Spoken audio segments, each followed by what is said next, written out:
The Tale of Peter Rabbit by Beatrix Potter.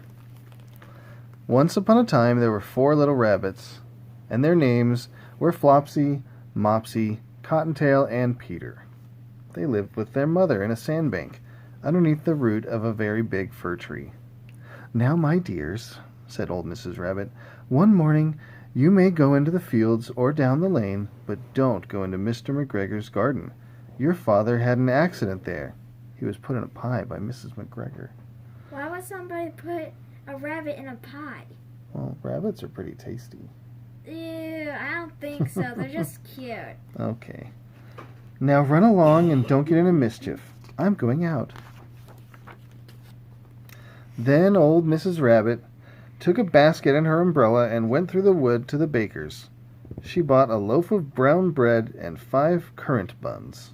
You guys know what currants are? No. I think it's kind of a berry. Anyway, Flopsy, Mopsy, and Cottontail, who were good little bunnies, went down the lane to gather blackberries. But Peter, who was very naughty, ran straight away to Mr. McGregor's garden and squeezed under that gate.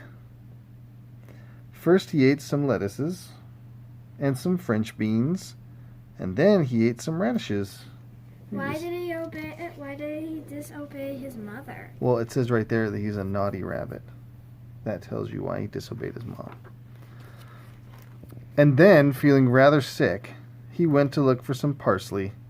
Apparently parsley is good if you're sick, I guess. But round the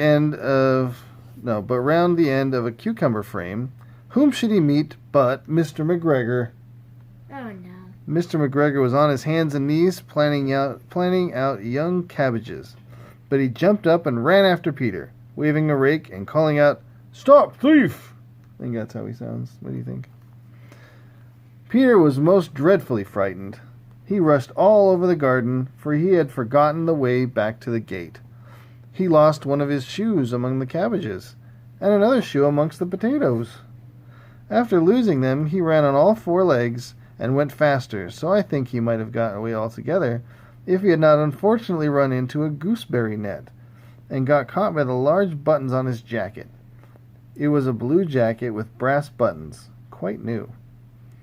Peter gave himself up for lost and shed big tears, but his sobs were overheard by some friendly sparrows, who flew to him in a great excitement and implored him to exert himself.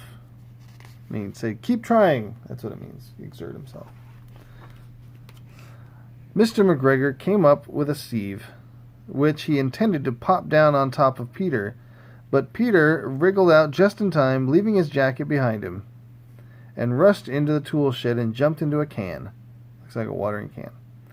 It would have been a beautiful thing to hide in if it had not been so much water in it.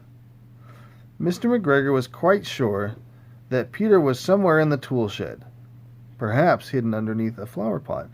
He began to turn them over carefully, looking under each. Presently Peter sneezed. "Kerchoo!" Mr. McGregor was after him in no time. Heard him sneeze. You understand, right? Yeah. Okay. And tried to put his foot upon Peter, who jumped out of a window, upsetting 3 plants. Upsetting him. Doesn't mean he made him mad. It means he literally knocked him over. You understand? Okay.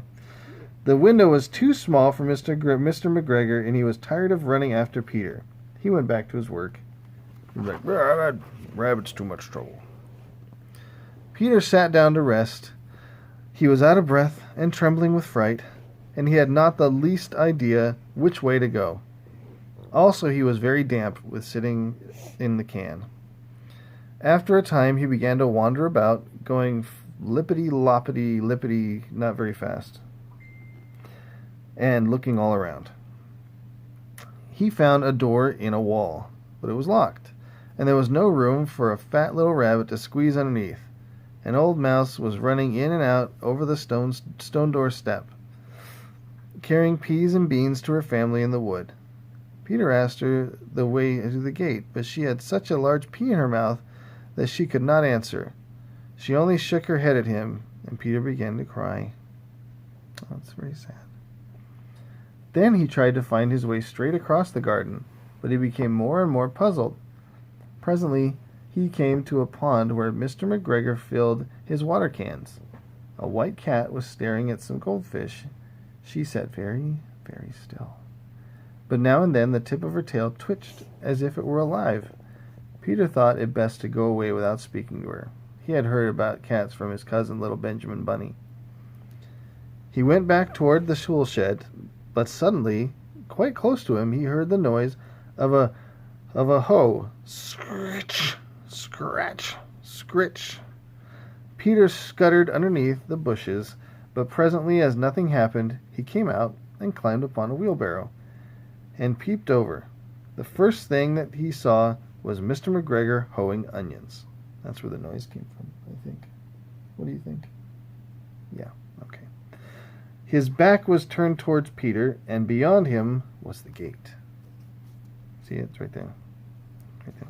Wow, it's so far. It's a little gate. It's a little picture.